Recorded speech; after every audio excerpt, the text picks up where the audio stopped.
News India 24। आपने लोकसभा में कई बार ऐसे भाषण सुने होंगे जिनमें काफी गर्मागर्मी हो जाती है। आज आपको केंद्रीय मंत्री स्मृति ईरानी का एक ऐसा ही भाषण सुनाने जा रहे हैं जिसमें स्मृति ईरानी ने सीपीआईएम के नेता मोहम्मद सलीम को जमकर लताड़ लगाई, जिस पर वहां बैठे ओवैसी भी स्मृति का मुंह ताकते रह गए।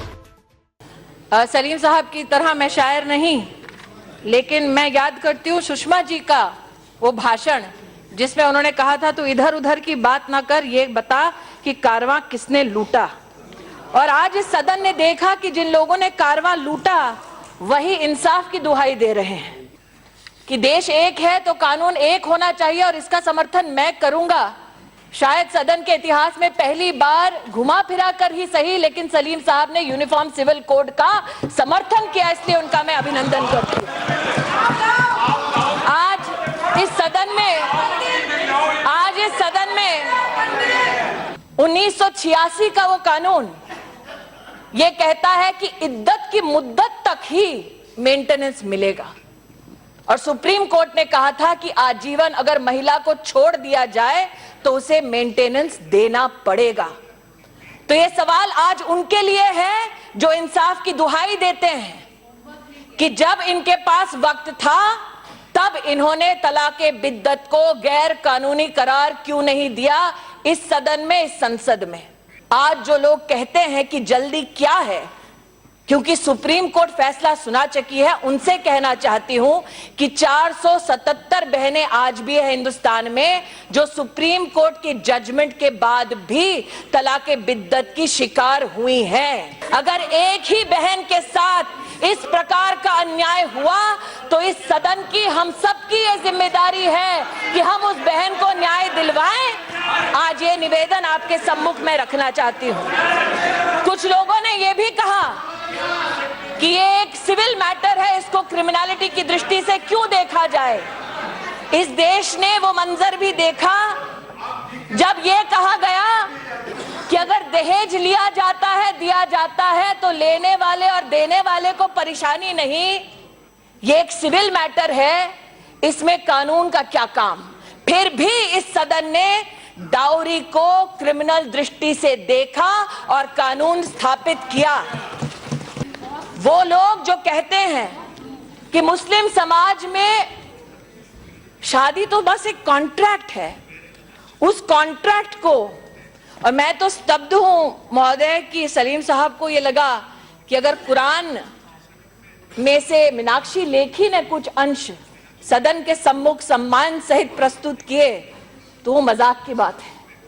आपको तो फक्र होना चाहिए इस बात का कि सदन में इस चर्चा में कुरान से पढ़कर भी उन शब्दों के आधार पर न्याय की बात की जा रही है।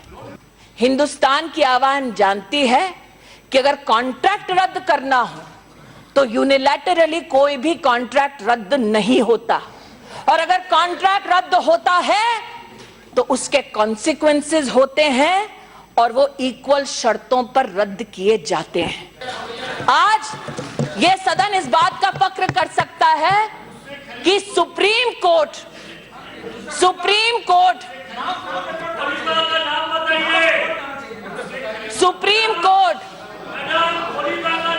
हजरत साहब का नाम मेरे नाम मुंह से सुनना चाहते हैं तो मैं भी हनुमान चालीसा आपके मुंह से सुनना चाहूंगी। साहब कभी दम हो तो सुना दीजिएगा।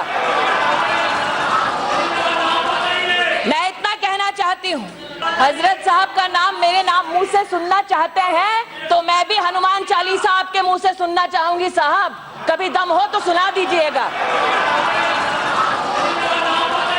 मैं इतना कहना चाहती हूँ, वो लोग जो इस बात का प्रश्न चिन्ह लगाते हैं, वो लोग जो इस बात का संदेह करते हैं कि ये एक औरत के हाथ में हथियार हो जाएगा मर्द के खिलाफ, वो शायद उस मैजिस्ट्रेट के साथ नाइंसाफी करते हैं जिसके लिए संविधान सर्वोपरि है।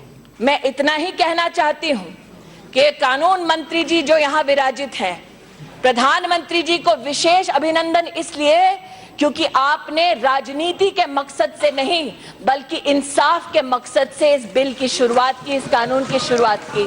क्योंकि अगर राजनीति करनी होती महोदय अगर राजनीति करनी होती महोदय, अगर वोट बैंक की पॉलिटिक्स करनी होती तो उस मुसलमान बहन की आह इस सदन तक नहीं पहुंचती। इंसाफ को अब तक देर हुई है, अब वक्त खत्म हुआ। सुप्रीम कोर्ट ने इंसाफ किया, अब तुम्हारी बारी है कि तुम इंसाफ करो।